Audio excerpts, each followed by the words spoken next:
ja, kjære barn, ja, eller noe sånt. Ja. Ja, men jeg blir med, og er du med nå? Ja, ja, kvakk, kvakk, kvakk, ja, ja, ja. Men Andreas Vinderud, eller Killer, er du klar? Sier ja. Jeg må bare se om det er online i hvert fall. Det er sikkert gå ned der. Men da har jeg det. Jeg tror ikke jeg har det på den brukeren her.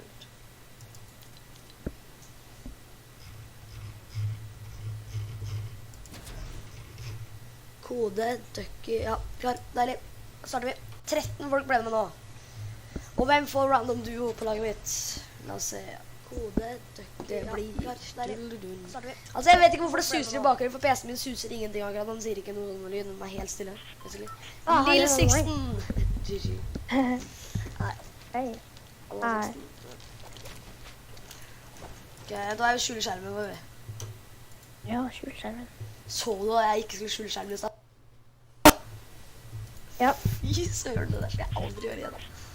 Jeg døde jo først av hele gamet. Det ble jo meningen av Mikael Hås i lufta, liksom. Med en gang Jeg drepte deg. Nei, han bare brrrr og traff meg sånn. Ja, jeg så han. Han hadde 11 livet. Og to par eller noe sånt. Ja. Ok, la oss se da. Jeg kom inn alene, ja, det var fordi vi er 13 folk med. Og da er det jo så klart en som ikke får. Jeg spiller på den originale brukeren nå da. Ja, ok.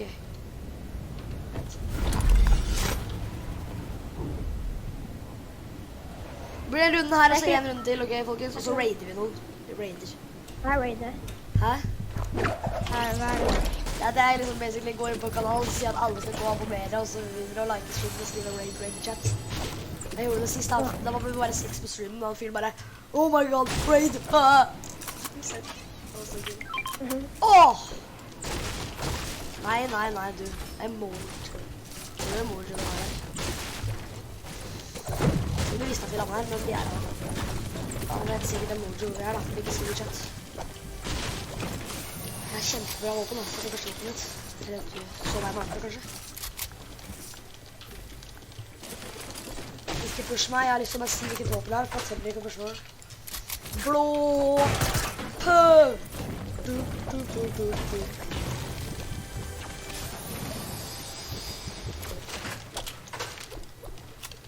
skjer nå? Jeg må litt opp, tror jeg skal skrive. Jeg spiller, ja. Ok, jeg leser det, jeg bare tenker. Hvem er det emojiet med? Jeg vet ikke, jeg skal ikke si det, for dere kommer til å se. Da kommer dere til å skjønne hvor andre folk lander og sånn, ikke sant? Hvem er det emojiet med? Jeg kommer til å se. Jeg kjenner litt sånn, dere skjønner hvor andre folk lander og sånn, ikke sant? Jeg kommer til å se. Jeg kjenner litt sånn, dere skjønner hvor andre folk lander.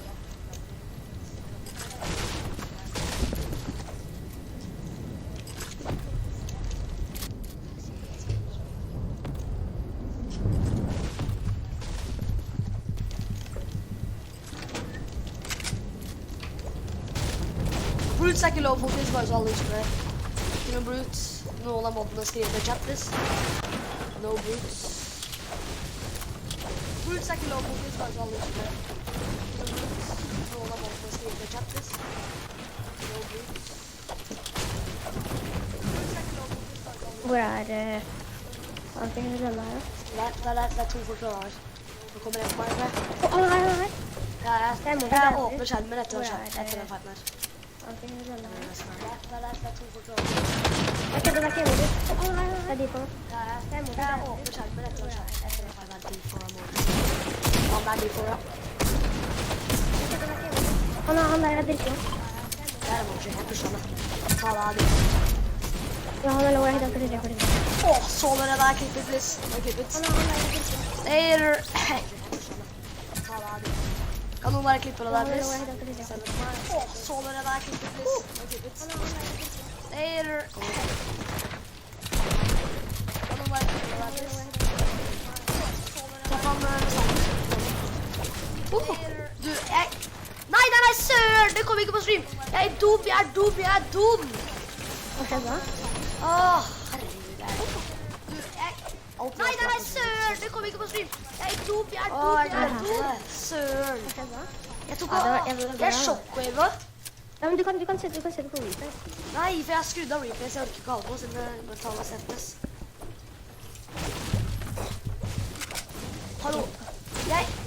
Ok, nå skal jeg si hva som skjedde da, folkens. Vi så jo ikke det skjermen. Jeg vet det. Det som skjedde da var at jeg shockwava, og så bæpa jeg emoji i lufta med puppen min, snudde meg rundt, og snipa before, og så tok 16 og shotgun. Det skulle liksom ikke til sånn kryptomontage, liksom. Ja, men det ble det ikke.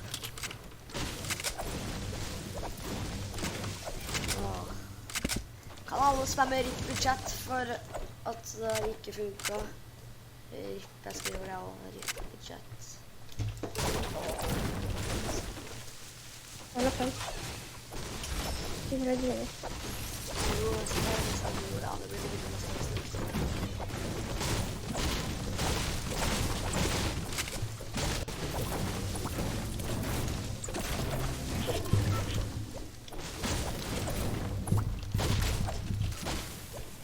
16 editor, og så du rakker så her. Jeg rakker så her baklengs. Men det var meningen, jeg skulle liksom lure han, at det vet jeg ikke. Du kan ikke gjøre det litt. Sorry.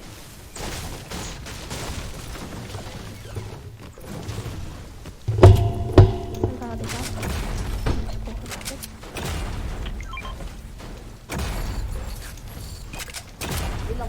Jeg får så... Det er kanskje for seg.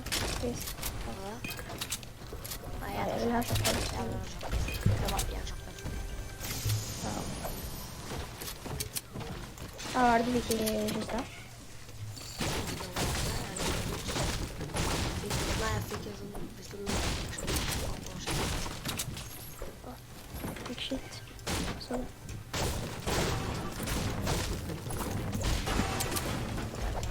Eller vent da, det er viksel, jeg må ta det. Ja.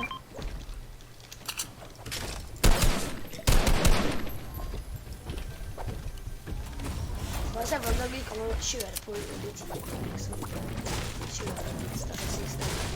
Vi kommer til å valte Brute.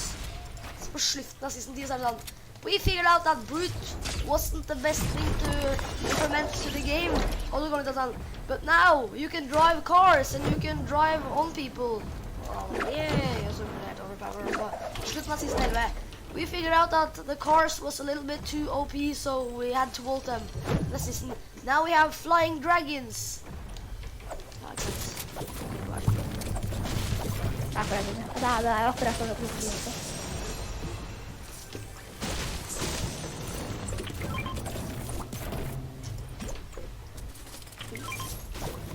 Og det var sånn season, slutten av season 12. We figured out that our flying dragons was a little bit too overpowered, so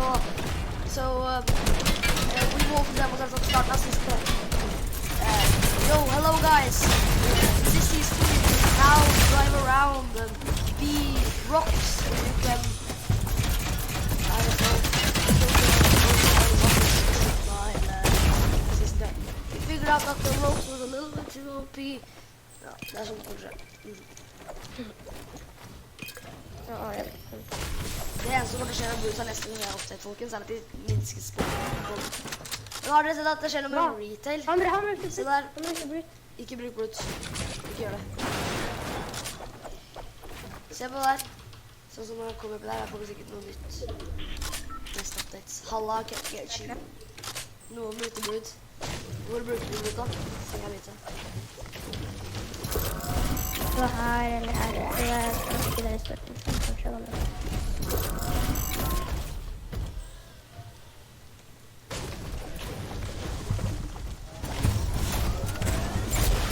Ja, alle sammen lover å klippe det hvis det kommer ikke akkurat snart. Greit. Takk.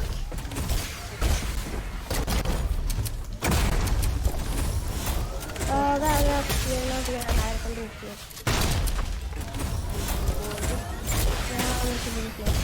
Ikke bruk Bruce, ok? Jeg kommer til å se hvem der med strømmen, ok? Nei, det var det. Den kom bare ned. Hvis dere bruker Bruce, så kommer jeg til å se hvem som bruker Bruce. Hvem var det? Savage Harper, jeg sier Harper. Se hvem det var.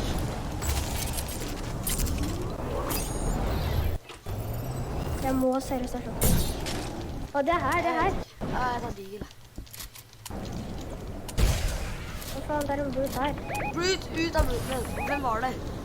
Se på streamen din, du bruker brute. Ok, jeg sier på streamen seg. Det er anonyme søsken. Det er bra at du rapporterer dem da. Jeg skjønner hvem som er her ute, ok? Så hvis dere dreper meg, bare drep meg, jeg gjør det. Dere kommer til å bli bandet.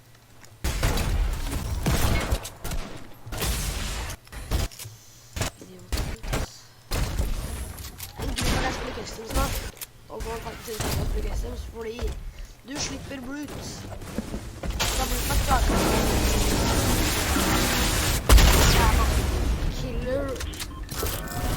Killer! Andreas Finnerud, hopp ut av den dumme bruten.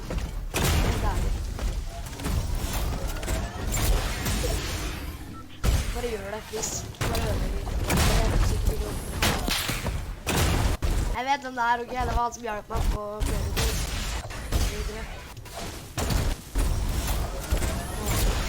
Ingen meg sitter, ikke sitte godt. Han er mod til og med, da fjerner jeg moderatorene.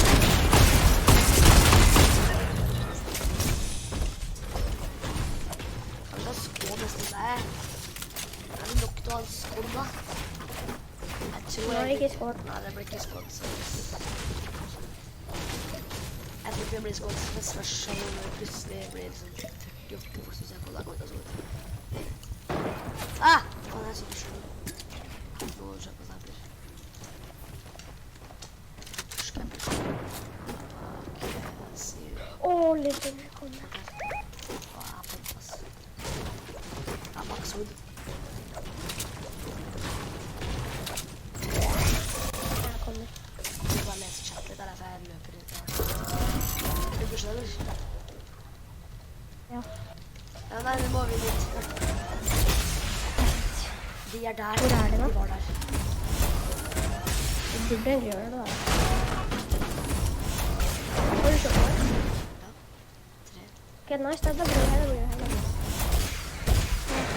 Ja, men de går sikkert over til nå. Å, der er den. Bare bam.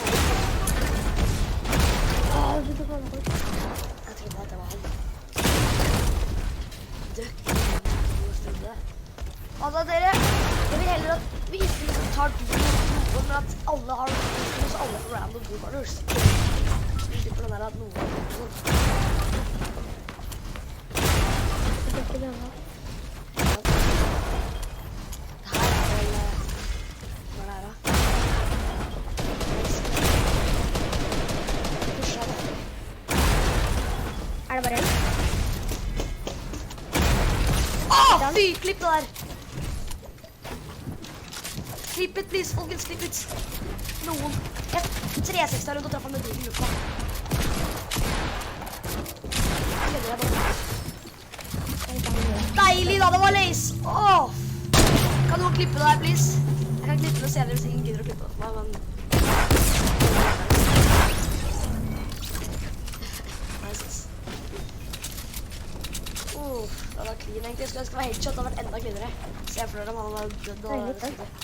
Lace, hvis du ikke så det, så er det bare å... Hadde ingen mat, så... Du får tid. Ja. Lace, hvis du ikke så det, bare spole tilbake streamen. Jeg basically sjokkhøyga 360, ja. Ferdig med bilen i luften. Det var bodde da. Det er vi mot en duo. Jeg tror det er Andreas Finnerud. Og... Jeg skal kalle deg killer. Ja, det var det, ja. Jeg har det. Lace, hvor sto du da?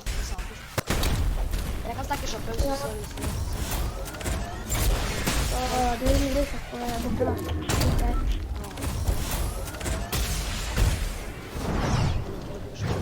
Så var det første. Hadde han fyren av skar, eller var det deg? Jeg vet ikke. Jeg tror ikke jeg så gjennom brute. Åh! Er du fortsatt i brute? Please da. Stikk ut av bruten da, kom igjen. Hvis du sånn faktisk blir rapportert for å bruke bruten, så kommer faktisk du blir bannet fra custom games. Det vil du vel ikke. Du har jo custom games selv, har du ikke? Har du ikke? Hvis det er Andreas da. Men stikker, skal du ut av mappen eller noe sånt, eller? Det er han mot oss kødder nå hvis han går ut av mappen. Det er kjempegøy. Ja, det er han mot oss, ja. Du må bare øve gjerne på det. Jeg tror ikke han prøver å skyte meg. Vil du teame?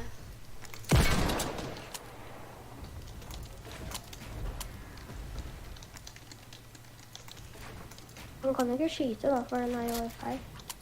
Ja, han er jo alene. Han må stå stille for å skyte. Det er klart. Han må skyte meg.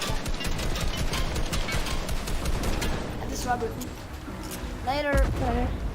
Følg med nå da. Nå tar han nok. Nå har jeg trappet han.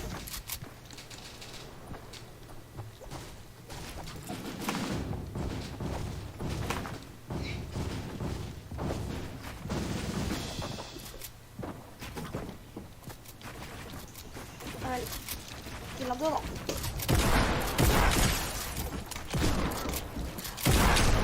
Deilig!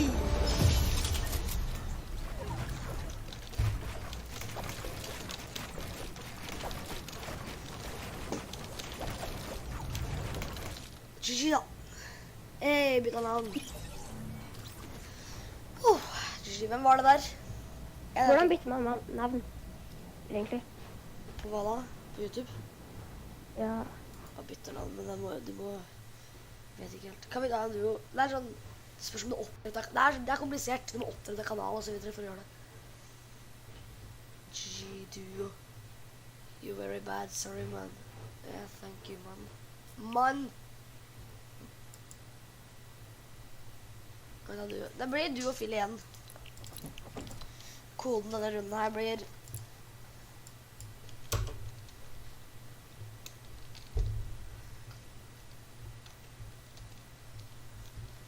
Koden denne runden her kan bli... Jeg prøver å komme på det her. Samme det, vet du hva vi bare her. Det ble for langt, kanskje.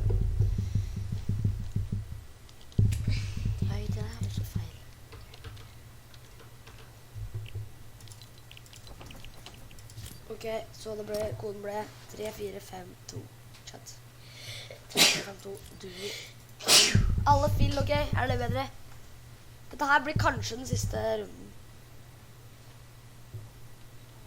Det var meg. Andreas, hvorfor brukte du brutes? Du vet brute ikke er lov. Og du drever folk på streamen, og det gjør så folk ikke gidder å se på. Brute rundt. Husk på, folkens. Viktig å bruke Flick1k's, by the way. Ja, det er fortsatt ingen som har giftet med noen skins, da. Så jeg får noen skins.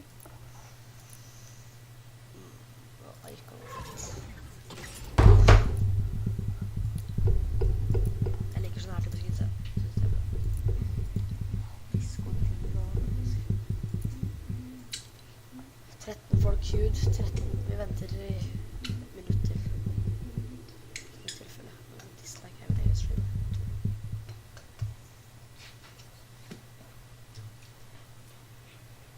Synes dere om custom game streams? Er det kjedelig? Er det gøy? Er det ikke noe? Er det noe jeg skal stoppe å gjøre? Er det noe jeg skal fortsette å gjøre? Let me know. Jeg synes det er gøy å streame customs, jeg. Og spille med folk. Skal jeg hjelpe deg med streamløs etterpå? Bare, hva skal jeg hjelpe til? Jeg streamer igjen. Jeg streamer. Hei.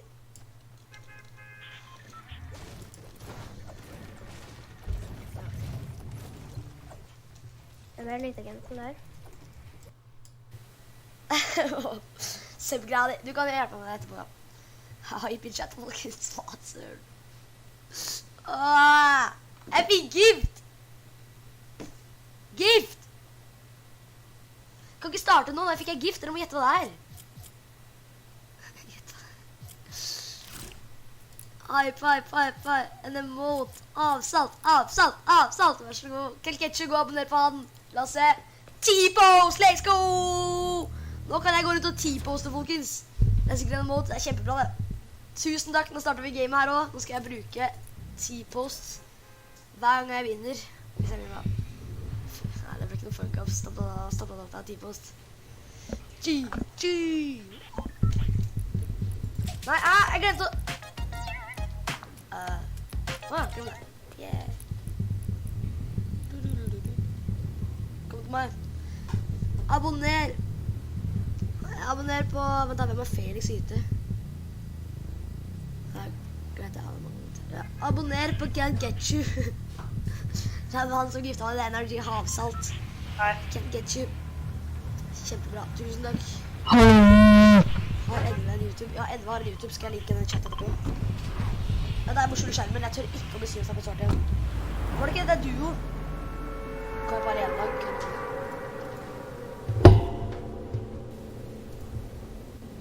Kan jeg på alenelag?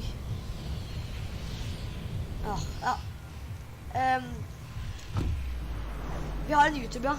Jeg kan linke den i chat, eller jeg kan bare skrive den i chatten med den. MW har en YouTube. Det er den første videoen kom faktisk i går.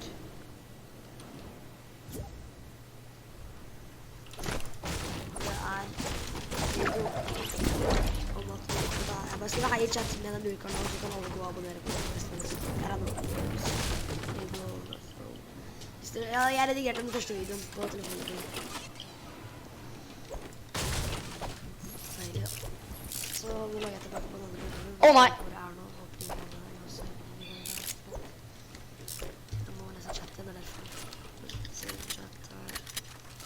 Nei, det der, abonner på nå for Northern. Hæ? Jeg så ikke hvor jeg landet. Jeg landet på en pump. Det er godt, det føles bra.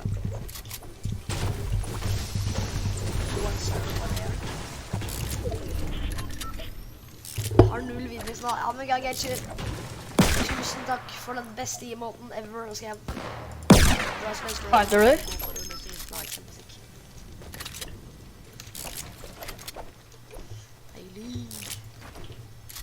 Havsalt! Hvis jeg hadde facecam nå, så hadde jeg danset. Det gjorde jeg sist gang jeg fikk 10 på nettet på én stream. Åh, Flick1k's drepte Lil 6, pickaxe han. Hva skjer? Se på pingen min! Pingen min! Ah, jeg har 100 ping, vet du. Å nei. 100 ping. Det er en robot her. Å nei. Gå ned fra 100. Det der skjer ikke, jeg vil ikke dø av en robot. Igjen. Hva skjer nå da? 24. Ja, jeg gjorde det forrige game. Skal noen forklare hva som skjer? Please. Han sånn killer dude, han heter noe med killer. Ja, killer.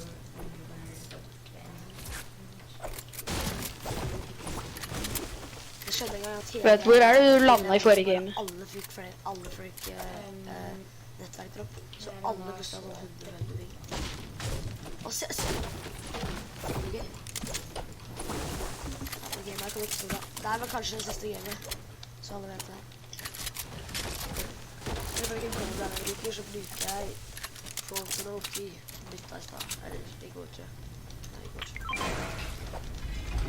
Herregud, se på laggen da!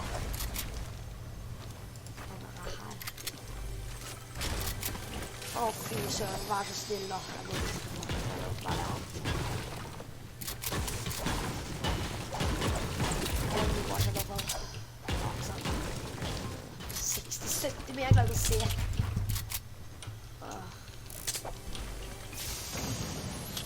Det er folk rett over oss. Glemte å klippe der 360-målen. Nei, jeg slurp. Å nei, ikke den. Ah! Å nei! Shit!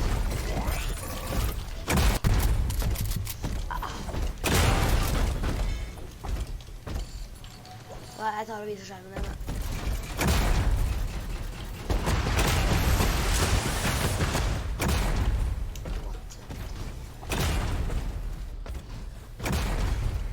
Så. hva som skjer med pingen min. Herregud. Ja, jeg er død.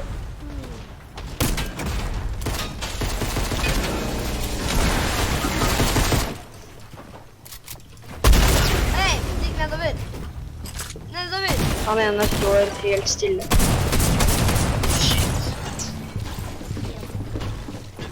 Kødder du da? Han killer du den igjen. Han tar bare robot og dreper oss. Nei! Det var Mikael! Det er. Hører dere full? Er det meningen da? Ja, det er det. 90 ping hvis jeg vinner det gamet her, folkens. Da er jeg legende.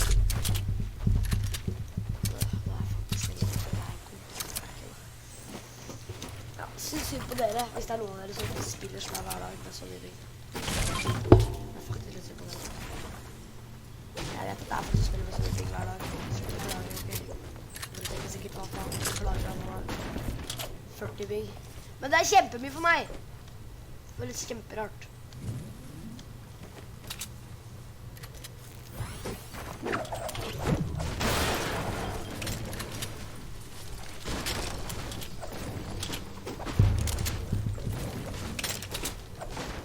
Hvorfor skal du igjen? Døder du igjen? Brute.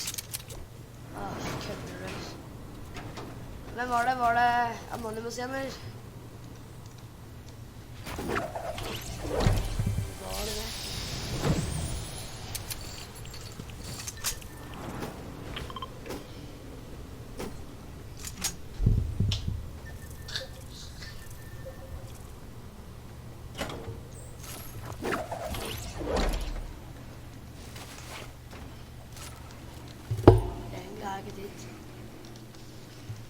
Jeg har ikke lyst, sorry. Jeg kan ikke drepe havsalt. Alle havsalt.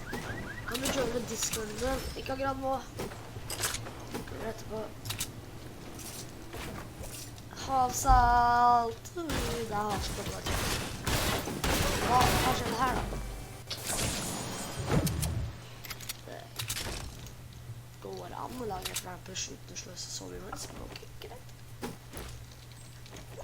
Så det har vært folk her da. Hvorfor har ikke jeg teamet til å irritere meg litt?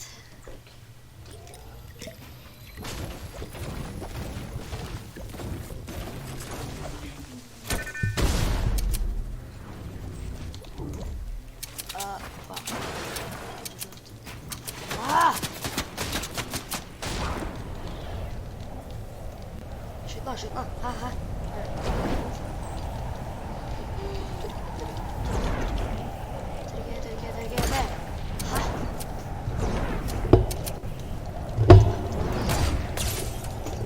Jeg traff telefonen med søren. Hvor er du? Herregud, det er ping. Hvis jeg helt klarer det på noen.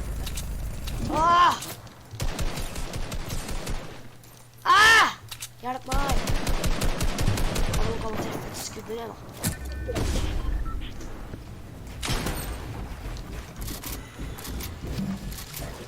Fy søren, jeg får ikke helt energi.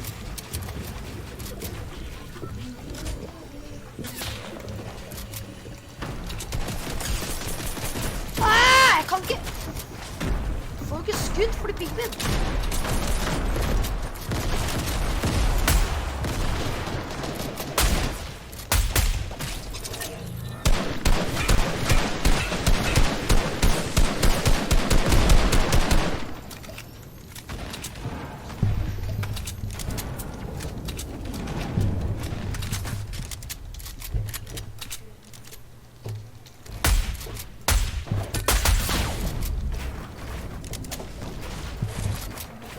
Ikke jeg bare av. Nei, jeg kan ikke ta veggen med deg.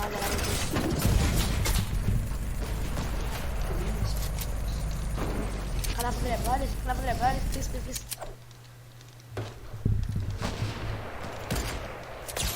Fy, så dere bulleten? Så jeg ble jo 200 sekunder etter. Fy, vær så snill da. Jeg vet ikke om dere kan se det, men det legger så hardt. Havsalt! Nei, jeg har ikke strøm, ja. Å, fy søren, det er så delayed. Du tuller heller. Who are you? Lace! Så må du sette på, er live. Det her var det siste gamet, var det ikke? I USA, det. Ja, vet du hva? Det her er det siste.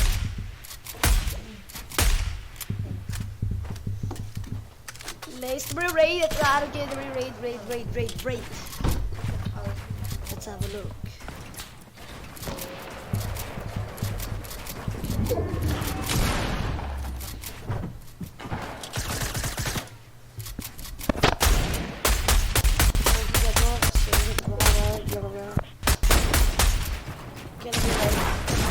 Ok, der er D4, og D4 sin teammate er Ducky, by the way. Det er Ducky her, ser vi Mikael H. borte der. Ok, nå tror jeg blir ferdig med Ducky, ofte det is going down. Men kan vi ta sånn, så er det off-stream kanskje, på den andre bruka. Ducky bare her, med D4. Kan du bare fristrømme her litt om tiden? Men jeg er ferdig med skjønner her. Jeg kan bare joine deg når jeg er ferdig. Ring meg da. Del 16. Jeg bare ringer meg. Sånn. Det er 3. Ser du ting der?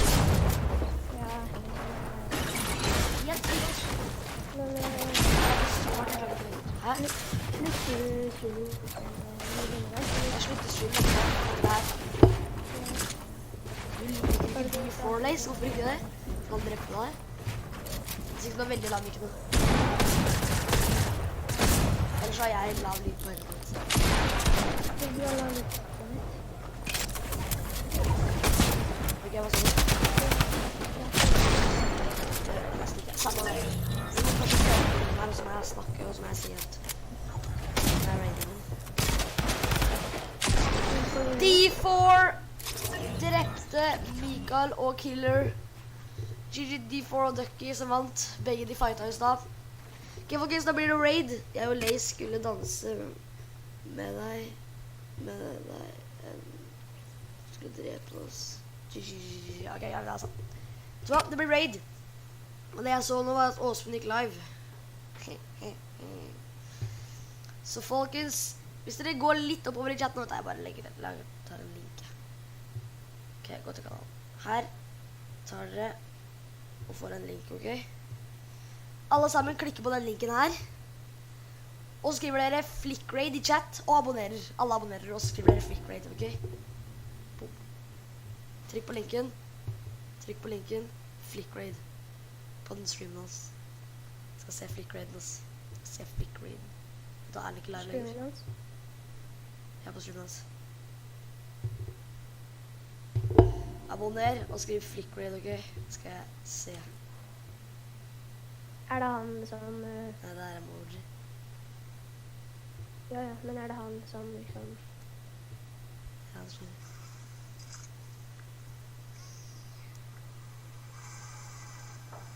Hallo. Ha det. Mamma kjører meg hjem her, Ja. så du vet det. Ja. Ha det. Fortsett å raide han, folkens. Dere, abonner også. Abonner på han, så han får litt flere abonnenter nå. Nå er han 18.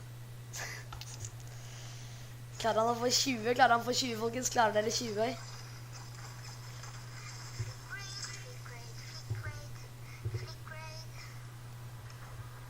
Klarer vi 20 subs?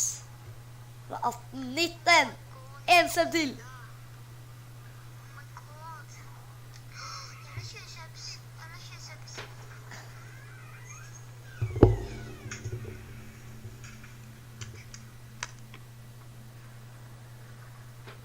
Er han 20 subs nå? En sub til, folkens! En sub til! Klarer vi det? Er det folk noen som ser på min stream, egentlig? I hele tatt.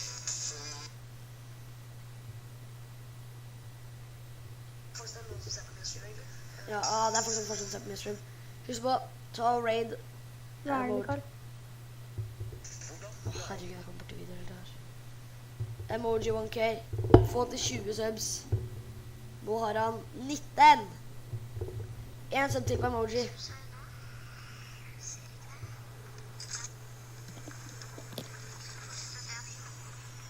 En sub. Kan ikke bare... Ok, folkens, det er en sub unna. Hvis dere ikke har gjort det ennå, folkens, legg en like på den streamen, abonner, og så ses vi i neste.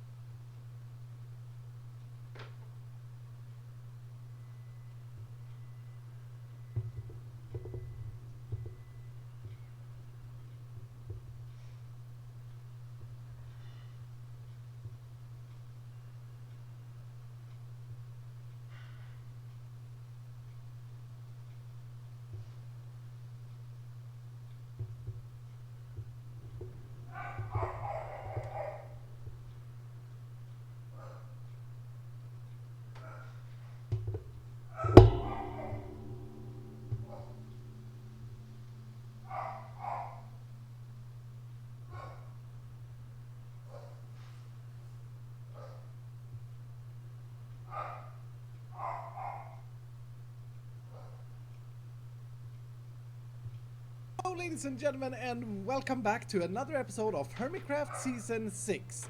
Yeah, we're still wearing the monocle, and yeah, we're still wearing the fancy suit, because we are still rich. So last episode, we made 1,000 diamonds.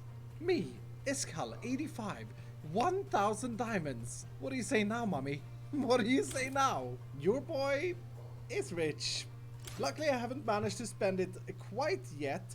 But today I want to finish off this minigame right here. You know, the one with the random tunnels and the tricky ever-changing room in the end and the punching wipeout section. I want to finish this thing completely today.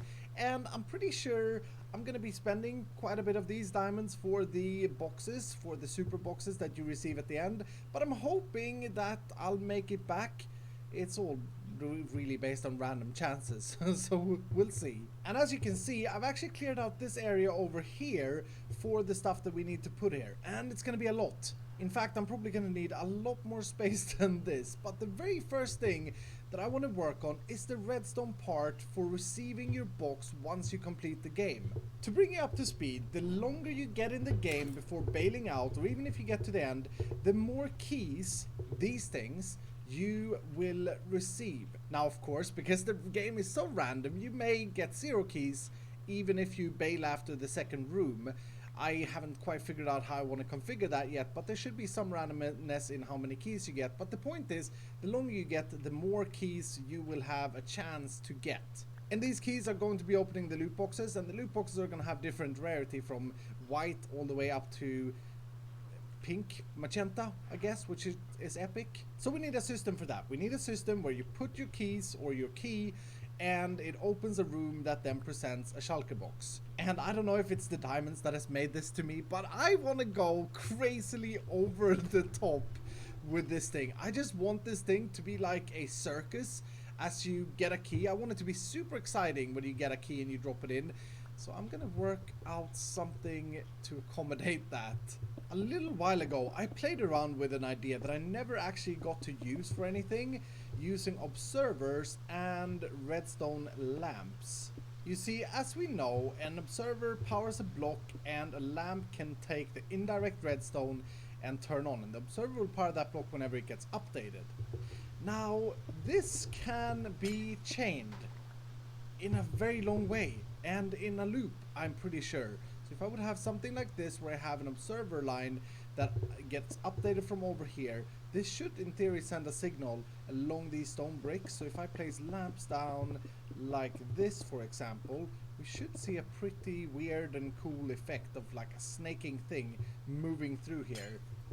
Yep, that is, I love that. That is so cool. And I really want to use this somehow. It's not just lamps, this is true for anything. For example, I guess we can use note blocks as well. Come on now. That is just fantastically cool. Now let's take this thing and work in a rather slow clock. If I do something like that, maybe a little bit more delay, and then we just do this.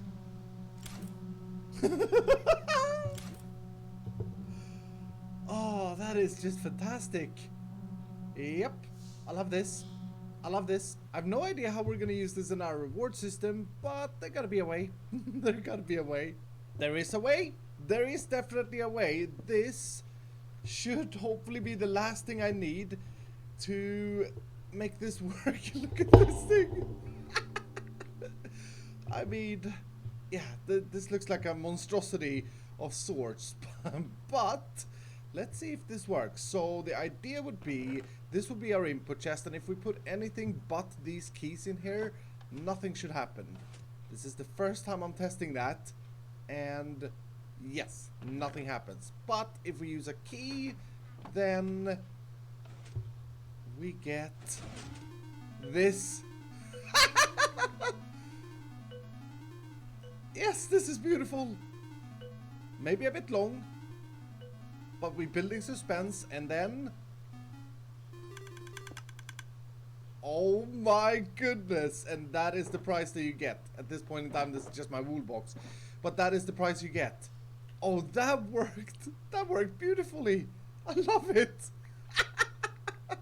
I think this is a really cool way to display what loot box you get for your keys. You see, it's all about building suspense here and making sure that the players really enjoy this part, because it is very, very tough to get these keys. In retro perspective though, I should have built this down in the ground. I should have built it down in the ground.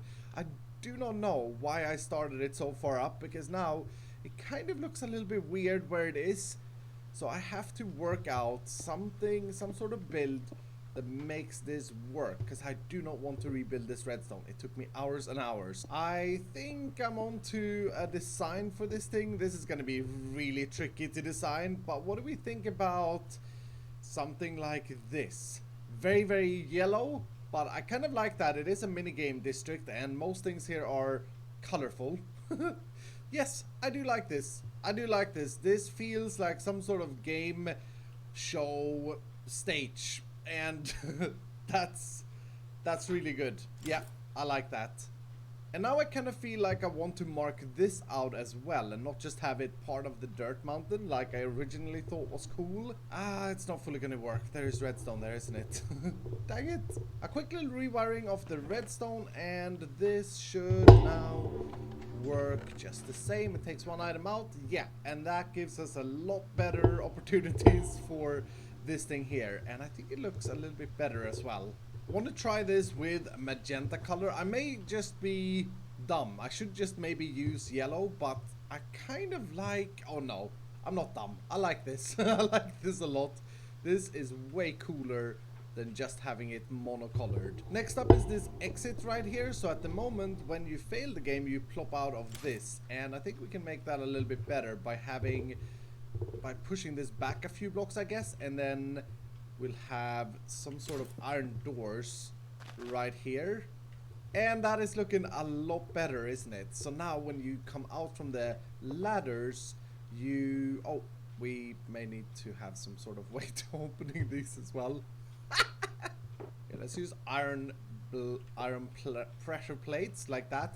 Yeah, so now whenever you come out of the game, you get back out here, and the good thing with this is that you plop out right next to where the entrance is if you want to try again, and I think that's important. That's kind of how I want it to be. We also need the exits here, so this is when you take the red exit or when you finish it, and we need the functions to actually get the keys. So I think that's the next thing I should work on and try and tie this up together. So this is where you would exit the game when you have exited through a red exit or when you have completed the whole thing. Now the problem is we need to give the player keys depending on where they exit. So this is the first exit, and this should yield 0 to 1 key. Yep, there's gonna be a random factor here as well. You may get 0 keys if you just complete the first one. The second one, I think, should be 1 or 2 keys always. So this exit here. And the third one, I'd like to do something crazy, like 2 to 6 keys if you complete the whole thing. Yeah, this is going to be a little bit tricky because I need to fit that thing. I need to fit one of them here and one of them here. We do not have a lot of space to work with, so you exit there. This is the area you'd get your key, and there's redstone there, there's redstone there. I need to fit a randomizer. I think this first one may be doable. I'm worried about the second one. In addition to the fact that we have no space here, this is the thing that just keeps on being challenging. First, the user or the player needs to exit the game, and when they do, there shouldn't be any chance of going back. The second challenge is that they should only be able to trigger the key once. And so what I'm thinking is we'll have a button here that opens that door, but that button also links up to the randomizer, which gets you the keys. That way, if you go through, you are sort of stuck here and you can't go back and press that button again. I think that's the way to do it. It turns out that this is a lot more challenging than I originally pictured it to be. Let's see if this circuit works to get a 1 or a 2 output, but never both. So that's a 2, that's a 2, that's a 1. Yeah, okay, so that works. So this would be getting our key, and this would be getting nothing. But I want a signal here because I want to play a little note block sound or something just to indicate that you got unlucky. So let's try this out thus far. So we go here, we put a diamond in, we press the button, we get failed. We have to do it again. Yeah, this is good. And we get inside, and then now we have to try and complete the first challenge. We fail. Alright, so we've just spent 2 diamonds. Hopefully it works this time. Oh, I think server lag. Yep, server lag. Oh, that was weird. That was really weird. Someone went into the nether or something like that. Okay, so then we choose to exit. We go through this. We come here, we press the button, we go through. And we actually got a key. Nice. Put our key in. We press the button. And we enjoy the show. It's truly a show, isn't it? Of course, this isn't supposed to be here. I didn't clear it out. I love it. I love it. I love it. I love it. It feels like it flows. It feels like the area is really taking shape here. But this is a massive project. It's so much bigger than what I originally anticipated. It's crazy. So the second room really showed to be a challenge because this needs to have either 1 key, which we just got there, or a chance for getting 2 keys. That's a 1 key again. There we go. Now we're getting 2 keys. 1, 2. Nice. Yeah, this was a lot trickier because there's redstone here for the wipeout wall, and there's redstone here for the ever-changing